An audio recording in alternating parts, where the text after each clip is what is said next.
আজকে ডিনারে ছিল গরম গরম নান, তার সঙ্গে কষা কষা মাংস আর স্যালাড।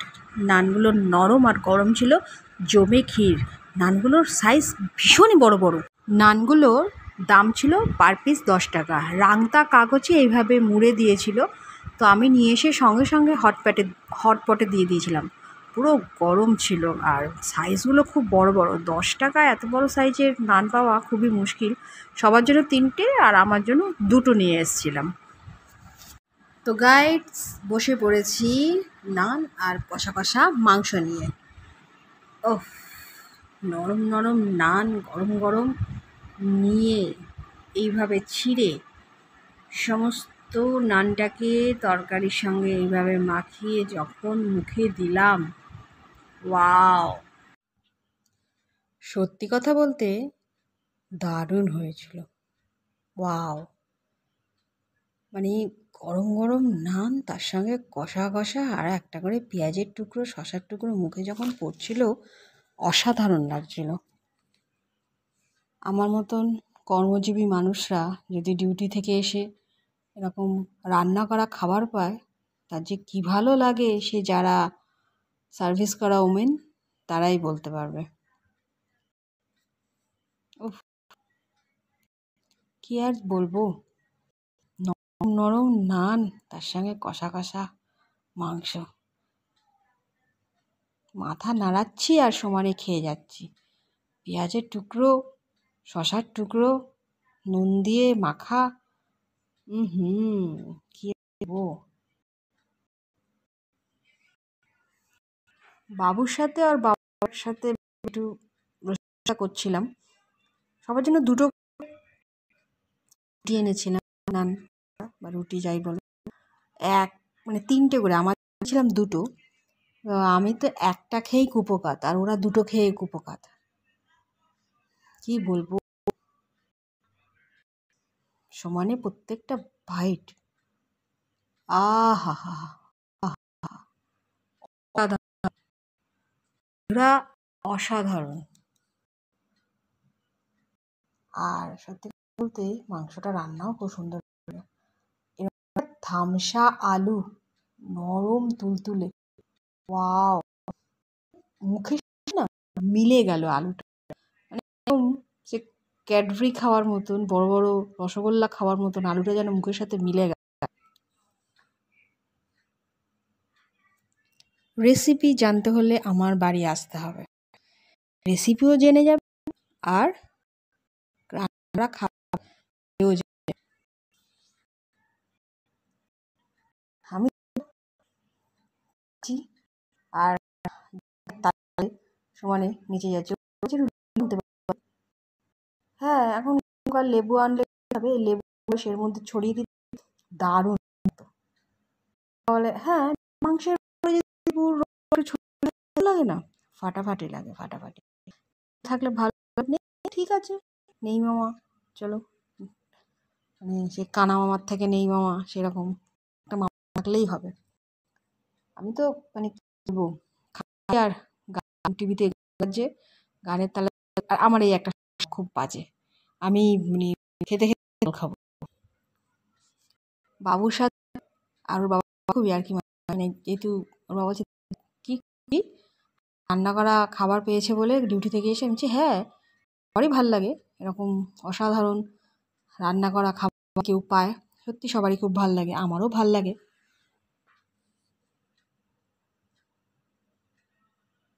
আমি তো গানের তালে নাচছি আর যাচ্ছি। বাবুকে বলছি, বাবু তোর কেমন লাগছে? ও বলছে হাঁপিয়ে গেছি খেতে, মানে এত ভালো হয়েছে, আমি সময় ধরে ধরে খাচ্ছি। একটি পক্ষে আমি একটা রুটি খেয়ে উপকার পাচ্ছি, কিন্তু খেতে ভালো লাগছে, তাই আস্তে আস্তে আস্তে হলেও পুরো খাবারটা কম করে। গানের তালে নাচছি আর কি বলে আমার দেখছে, দেখেছিস আজকে খুশি নাচছে আর যে বললাম, ডিউটি এসে যদি রান্না করা পাওয়া যায় থেকে সুখ কিসে আছে বলুন। তোমাদের নানগুলোকে একবার দেখিয়ে দিই, দেখবে কত বড় বড়। এই দেখো, নরম গরম, এত বড় বড়। আমি মানে কী বলবো, এই একটা মানে ওটার এই সাইজটা আমি আর আমার পাতে রয়েছে, খেয়ে উঠতে পারছি না, এত বড় বড়।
আমি তো খাচ্ছি আর সমানে হেসে যাচ্ছি।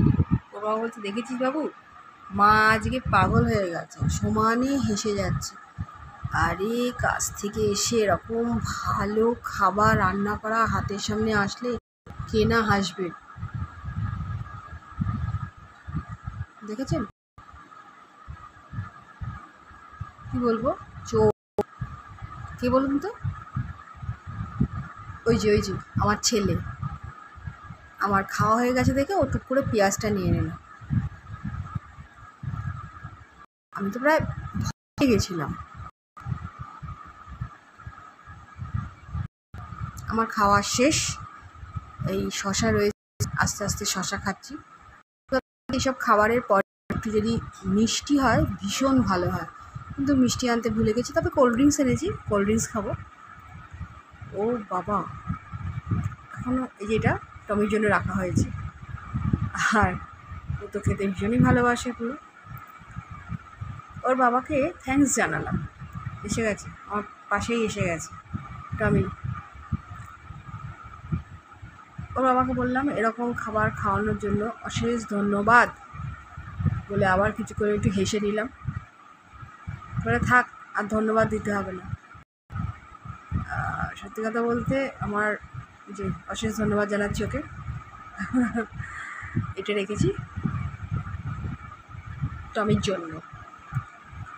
এই যে এসে গেছে আমার পায়ের কাছে, দেখবেন টমিকে, দেখবেন, চলুন টমিকে দেখাই।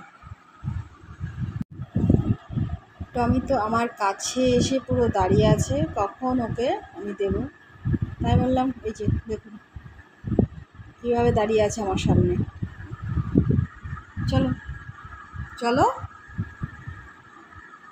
ওর জন্য একটা হার রেখেছি, চলো।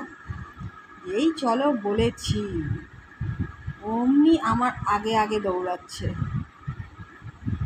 চলো, হাসি কি, ও বাবা কি হাসি। চলো, যেই বলেছি চলো, আমার আগে আগে দৌড়াচ্ছে।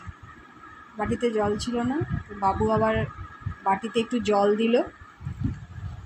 ঝাল হয় তো আমাদের রান্না, আর ওর রান্না তো আলাদা, ওকে তো পুরো সিদ্ধ খাবার দেওয়া হয়, আর আমাদের একটু ঝাল মশলা থাকে। তো এর আগেও ওকে একটা ঝোল আর মাংস দিয়ে ভাতটা মেখে দেওয়া হয়েছিল, সেটা খেয়েছে। তারপর আবার এটা দিচ্ছি, বাবু দিয়েছে, বাবুর হাড়গোড়, ওর বাবার হাড়গোড়গুলো দিয়েছে। ঝালে জলটা প্রায় খেয়েই নিয়েছে। আমাদের খাবার খেতে খুব ভালোবাসে, ও কতকত করে খাচ্ছে। সবার খাওয়া কমপ্লিট। এবার বাবুর ঘরে ঢুকলাম বাবুর বিছনাটাকে পরিষ্কার করে দেওয়ার জন্য।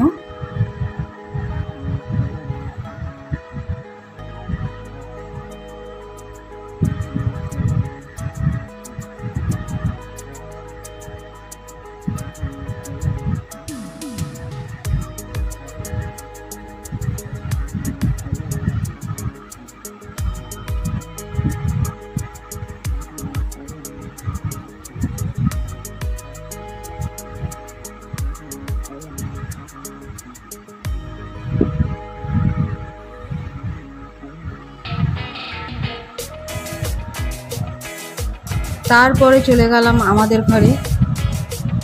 আর শরীর দিচ্ছিল না, সকালে ওঠা, সংসারের কাজ ছেড়ে ডিউটি যাওয়া, আবার এসে সমস্ত কিছু করা।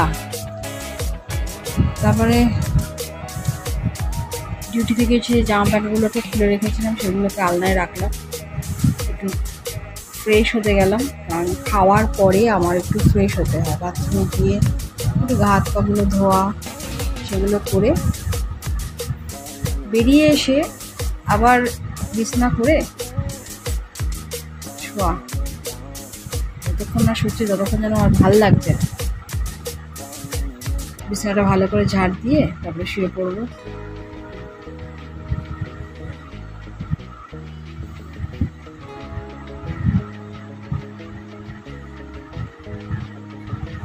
আমাদের এদিকে ভোরের দিকে না একটু ঠান্ডা ঠান্ডা লাগে।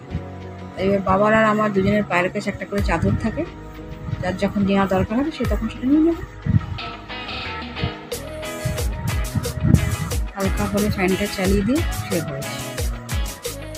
তো বন্ধুরা, আজকের মতন এখানেই আমার ব্লগটাকে শেষ করছি। অনেকদিন পর আবার একটা ব্লগ দিলাম, সময় হচ্ছে না, পুরী থেকে ফিরে আসার পরে সময় পাচ্ছি না। তো টাটা, এবং সবাইকে বলছি ভালো থাকবেন, সবাইকেও ভালো রাখবেন, আশেপাশের পরিবেশটাকেও ভালো রাখবেন। তো গুড নাইট, গুড নাইট বন্ধু।